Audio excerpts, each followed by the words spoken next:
这个是空压机、液压机的启动。充电之后按哪里启动？啊，充电之后是按绿色启动是吧？对，先把液压机工作起来。哦，液压机。对，然后这个按成手动状态，往下去不是按成手动状态吗？然后这里先打一下，这两边先打一下，打一下看这两边有没有动作。如果没动作，就是这两线反了。就是3根火线位置放反了，需要把这2根线，这2根线调换一下位置。哦，火箭跟那个。所以电机是反转了，现在是。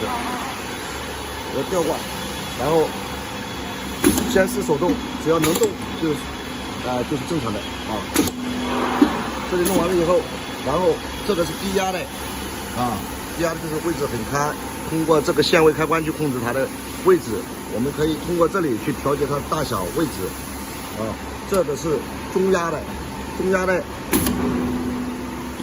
它就是说它已经调好了，你就就是往里面就是说压的会有一点点缝，这是中压啊。这个中压是调不了的，然后加压就是压的最实的那个